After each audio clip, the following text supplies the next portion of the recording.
अस्सलाम वालेकुम दोस्तों। तो आज की हमारी इस कहानी का उन्वान है चार बैल और शेर। एक दफा का जिक्र है, किसी जंगल में चार बैल रहते थे। इनकी आपस में गहरी दोस्ती थी। वो हमेशा इकट्ठे रहते थे, इकट्ठे चलते फिरते थे और इकट्ठे इधर उधर घूमते थे। इनमें पूरा पूरा इत्तेफाक और इत्तेहाद था। इसी इत्तेफाक की वजह से कोई दुश्मन इन्हें ऐसा नहीं पहुंचा सकता था। इसी जंगल में एक शेर रहता था। वो जब इन पले हुए मोटे ताजे बैलों को देखता तो उसके मुंह में पानी बाल डालता। वो इन शिकार करके अपना लुकमा तल बनाना चाहता था। शेर ने कई मरतबा बैलों को शिकार करने के लिए इन पर हमला किया, लेकिन इसे हमेशा मुंह की खानी पड़ी।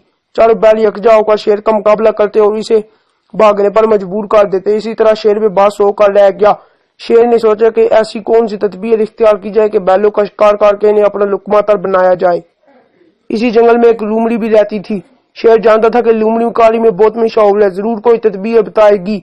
चनाचा शेर लूमड़ी के पास पहुंचा और इसे अपनी मुश्किल बताई। लूमड़ी बोली, जंगल के बादशाह, अगर तुम मेरी जान की हिफाजत का जिम्मा लो तो मैं तुम्हारी यह मुश्किल हल कर सकती हूँ। शेर ने लूमड़ी की जान की हिफाजत की आमीबा ली और लूमड़ी अपना वादा पूरा करने को निकल खड़ी हुई। चलाक लूमड़ी इन बैलों से अलग अलग मिली और आले का कान में यही कहा कि शेर के मुकाबले में असल कुव्वत तो तुम्हारी ही होती है, बाकी तीनों बैल तो बिल्कुल जोर नहीं लगाते।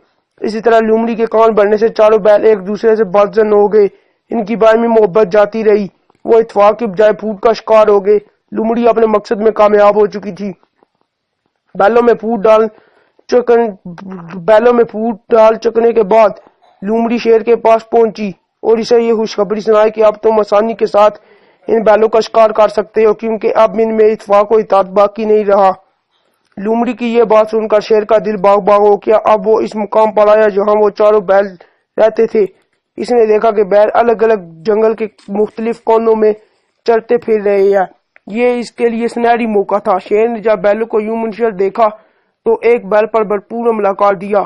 बाकी बैलों ने अपने साथी की कोई मदद न की और शेर इसे चीर फाड़ कर खा गया। इसी तरह शेर ने एक एक करके चारों बैलों का शिकार करके इन्हें अपना लुकमा बना लिया।